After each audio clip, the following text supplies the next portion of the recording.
Archivist Krellborn ran his 3 spindly fingers along the spine of the massive tome labeled Species Interaction Guidelines, Volumes 1999. His purplish skin wrinkled around his 7 eyes as he squinted at the peculiar anomaly he'd discovered during his routine inventory. Voxy, he called to the archive's AI assistant, explained the purpose of this blank page again. The holographic interface of Voxy, resembling something between a jellyfish and a desk lamp, pulsed gently as it responded. That is the entry titled What Not to Do Around Humans, Archivist Krellborn. It has been intentionally left blank by order of the Grand Archivist. But that makes no sense. Krellborn's antennae twitched in frustration. The archives contain detailed guidelines for interaction with every known sentient species. We have 17 volumes just on the proper way to address a Zinthi queen without causing a diplomatic incident. We have 43 chapters on avoiding accidental mating rituals with the Flubel people. We even have a complete manual on how to sneeze around the methane breathers of Rigel 7 without implying their mother was a space whale. Voxy's lights dimmed in what appeared to be the AI equivalent of a shrug. Nevertheless, the human section remains blank. How are galactic citizens supposed to know how to behave around humans if there's no guidance? Krellborn demanded, his exoskeleton clicking as he paced the endless rows of knowledge. Perhaps, Voxy suggested, the blank page is itself the message.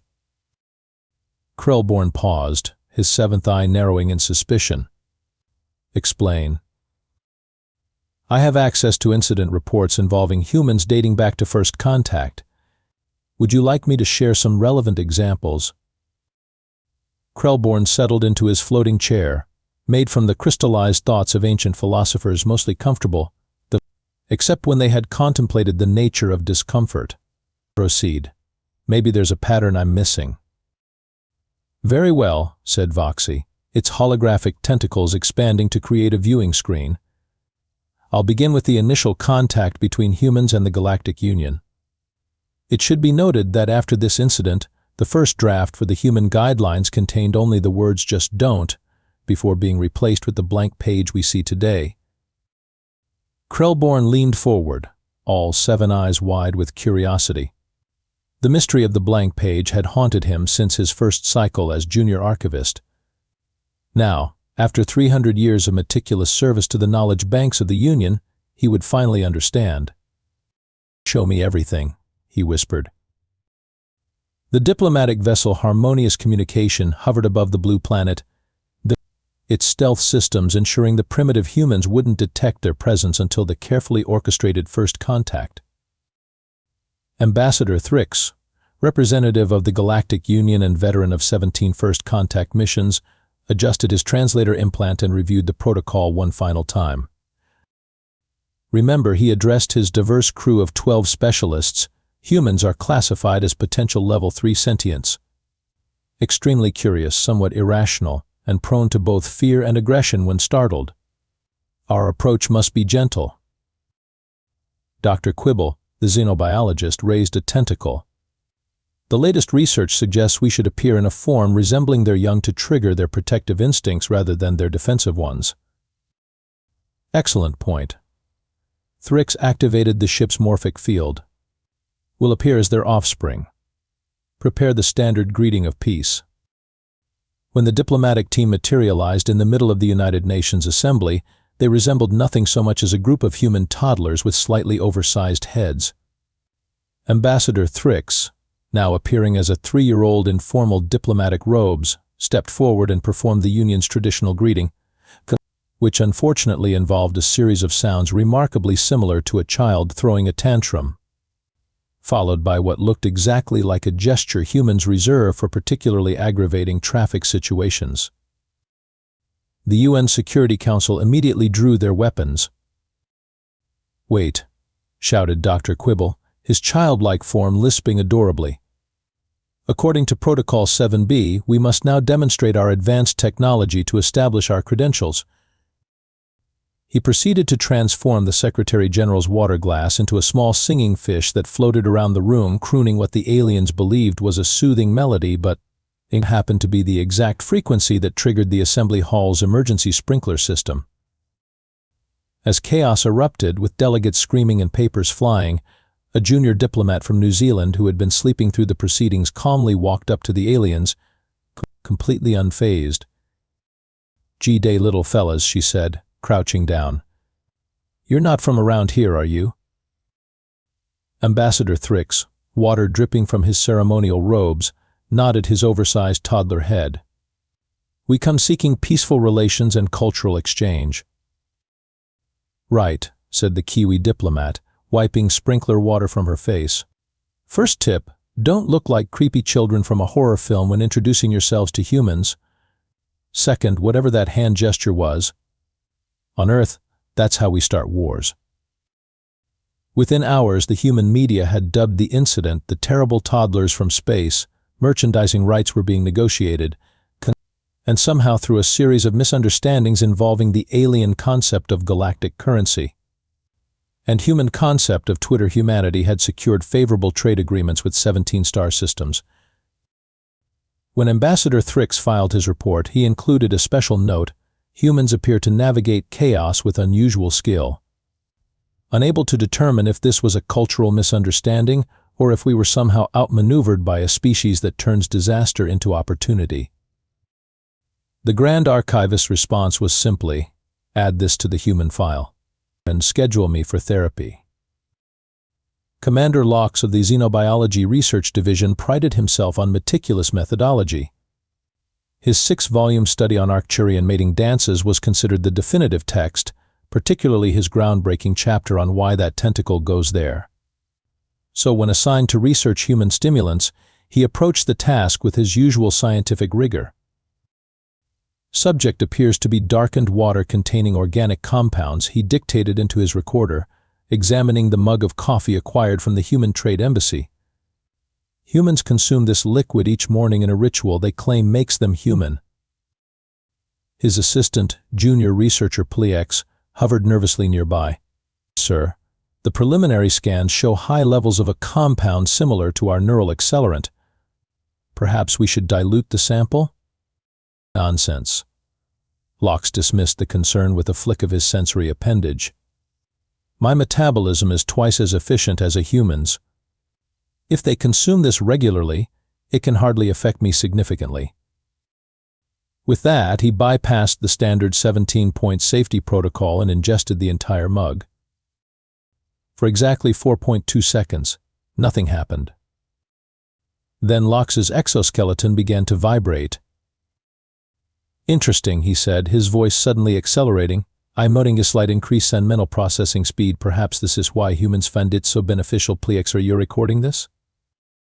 Plex backed away slowly. "Commander, your speech pattern is..." But Lox was no longer listening. He had moved to the lab's central computer and was typing with all 4 hands simultaneously, his claws clicking against the keys at such speed that small wisps of smoke began rising from the keyboard. "I need more detain, need more coffee, Plex, bring more of the human liquid." Lox shrieked, his eye stalks spinning independently of each other. What followed was recorded in Union archives as the 37-hour hyperactivity episode. Highlights included: Commander Lox disassembling and reassembling the lab's molecular synthesizer to make it go faster. The accidental creation of a sentient toaster that demanded political asylum. Lox solving 3 previously unsolvable mathematical theorems by scribbling equations on the bathroom walls with marker. The spontaneous invention of what Lox called Coffee 2.0, which was later classified as a controlled substance in 14 galaxies. And most significantly, the discovery of a new propulsion system when Lox, attempting to improve the research vessel's engines, inadvertently created a drive that harvested the excess energy of his own caffeine-fueled movements. When Lox finally crashed literally, through 3 lab walls and into a storage closet, he slept for 6 days straight. Upon awakening, he had no memory of the incident, but was puzzled by his new medals for scientific achievement and the restraining order preventing him from approaching within 50 feet of any coffee-making apparatus. The Galactic Union promptly classified caffeine as a controlled substance, except for humans, who were granted special dispensation on the grounds that they're clearly immune to its worst effects, and honestly, they're easier to deal with when caffeinated than not. Safety officer Ziptron prided himself on running the tightest safety protocols in the quadrant. His 17-point checklist before any potentially dangerous operation was legendary. His mantra "no risk is acceptable risk" was emblazoned above every airlock on Nebula Station. So when engineer Penny Rodriguez joined the station's maintenance crew, Ziptron was immediately concerned. Human, he addressed her formally during orientation, his eye stalk twitching nervously. "I must inform you that your species has the highest incident rate of any Union member." Penny just grinned, adjusting her tool belt. "Yeah, we get that a lot. Don't worry, I'm one of the careful ones." "You misunderstand," Ziptron continued, mandibles clicking with anxiety. "Your species' definition of careful includes activities like free solo rock climbing and hot dog eating contests. I've studied the reports." Before their conversation could continue, the station's alarms blared. A critical coolant leak threatened the main reactor, with catastrophic meltdown predicted in precisely 43 minutes. Ziptron immediately activated emergency protocols. Evacuation procedures initiated. All non-essential personnel to escape pods. Engineering team to implement Containment Protocol 7B. Penny studied the schematics flashing on the screen. "That won't work. The leak is spreading too fast." "It is the only approved procedure," Ziptron insisted. "Look," Penny said, pointing to a maintenance shaft, "if I crawl through there with a portable sealant pack, I could reach the primary valve and shut it down manually." Ziptron's entire body paled to a sickly yellow. "Impossible. That shaft is superheated to 300 degrees. No protective suit would." "Hold my beer," Penny said, handing her beverage to a stunned Ziptron. Three things happened simultaneously. 1. Ziptron's universal translator glitched, trying to determine if "hold my beer" was a technical term. 2. The station's AI flagged the phrase as a Class 1 emergency signal based on historical human behavior patterns. 3. Every non-human crew member within earshot began running toward the escape pods. What followed was what Union records now classify as the Rodriguez maneuver. Using only her standard toolkit, 2 emergency blankets, and an inexplicable amount of what she called duct tape, Penny not only reached the valve but reconfigured the entire coolant system while inside the superheated shaft. When she emerged 40 minutes later, singed, triumphant, and somehow still making jokes, she found Ziptron still standing frozen in the exact same spot, clutching her beer as if it might explode. "Thanks for holding that," she said, taking back the drink and downing it in one gulp. The next day, Ziptron submitted an official request to update all safety protocols. The phrase "hold my beer" was formally classified as a galactic emergency signal, requiring immediate evacuation of all non-humans from the vicinity and the preparation of medical facilities. He also attached a personal note: when a human says they're going to do something impossible, the correct response is not to explain why it's impossible. The correct response is to start documenting their methodology for future reference. Cultural researcher Glim Glom had spent decades studying the artistic expressions of various species. He'd written acclaimed analyses of the 27-hour operas of the methane singers of Betelgeuse. He'd personally experienced the hallucinogenic poetry of the void whisperers, requiring only minimal psychic reconstruction afterward. But human music confounded him completely. "It makes no logical sense," he explained to the Cultural Exchange Committee. "They intentionally create patterns of sound that trigger emotional responses, often negative ones, for entertainment purposes." "Fascinating," murmured chair-being Phlox. "Examples?" Glim Glom activated his presentation. "They have songs celebrating heartbreak, loneliness, and loss. They dance enthusiastically to lyrics about world destruction. And most perplexingly, They have entire genres dedicated to making them feel emotions they actively avoid in daily life. The committee squirmed uncomfortably in their gelatinous chairs. But the most concerning discovery, Glim-Glom continued, is the physiological effect human music has on non-human nervous systems. This research would never have come to light if not for the first intergalactic talent show, intended to foster cross-species cultural appreciation. Representatives from 97 worlds gathered to share their artistic traditions. The harmonious collective of Proxima Centauri performed their famous telepathic color symphony, leaving the audience in a state of serene bliss. The crystalline entities of Tau Ceti created living sculptures that told the story of their evolution through light refraction. Then came Earth's representative, DJ Max Beat, who enthusiastically announced, "Let's get this party started," before blasting what he later described as just a chill remix of some classics. The first bass drop triggered a synchronized molting of all arthropoid beings in the audience. By the time the chorus of Dancing Queen by ABBA kicked in, the gelatinous ambassadors from Deneb had liquefied completely, and the silicon-based life forms were vibrating at frequencies that caused them to inadvertently broadcast their most embarrassing memories. The diplomatic incident that followed required 17 formal apologies, the invention of a new tense in the Galactic Standard Language specifically to express regret for unintentional musical assault, and the establishment of warning labels on all human cultural exports. Glim-Glom's final report included this observation: human music does not just represent emotions, it creates them, transfers them, and amplifies them across species barriers. The humans call this having good taste. The rest of the galaxy calls it psychic warfare. The committee's recommendation was unanimous: classification of human musical expression as a controlled substance, with exposure to be limited to no more than 30 minutes per cycle, with appropriate neurological dampers in place.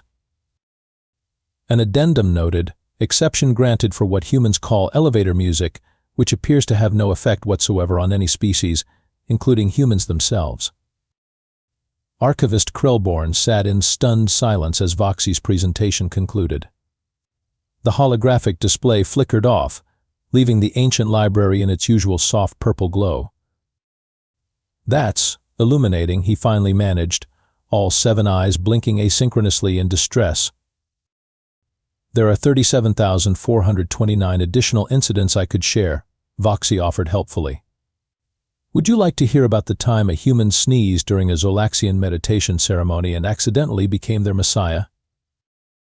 "No," Krellborn exclaimed, rising from his chair. "I think I'm beginning to understand." He floated back to the massive tome and stared at the blank page titled "What Not to Do Around Humans." A gentle swooshing sound announced the arrival of Grand Archivist Voltar, whose ancient form seemed to shimmer between solid and vapor as he approached. "I see you've discovered our most viewed entry," Voltar said, his voice like rustling ancient scrolls. "But it's blank," Krellborn protested. "There's no information at all." "Precisely." Voltar nodded, the movement sending ripples through his semi-corporeal form. "After the first century of human integration into the Union, we compiled an extensive list of guidelines for interacting with them. It ran to 37 volumes. What happened to it? We tested it thoroughly before publication." Voltar sighed. "Every species that followed our carefully researched guidelines managed to offend, confuse, or alarm humans in entirely new and unpredictable ways. It became clear that the very act of trying to classify human behavior was itself problematic." Krellborn's antennae drooped in confusion. "But we classify everything. That's what the archives are for." "Indeed," agreed Voltar. "For every species except humans, they defy classification by their very nature. They are walking contradictions, simultaneously predictable and completely random, logical and emotional, fragile and indestructible." So the blank page is itself the warning, Voltar confirmed. "It tells our citizens everything they need to know. Humans cannot be reduced to a simple set of interaction protocols. The only effective approach is to observe, adapt, and most importantly maintain a sense of humor. Krellborn considered this for a long moment. That's remarkably inefficient. And yet, Voltaire's form shimmered with what might have been amusement, highly effective. Since implementing the blank page policy, diplomatic incidents with humans have decreased by 63%, apparently. When our citizens are forced to actually pay attention to the humans themselves rather than following a manual, communication improves dramatically. As Krellborn closed the massive book, he noticed something he'd overlooked before: a tiny footnote at the bottom of the blank page. It contained just 5 words. Just go with the flow. Krellborn had never encountered this particular idiom, but somehow he understood it perfectly.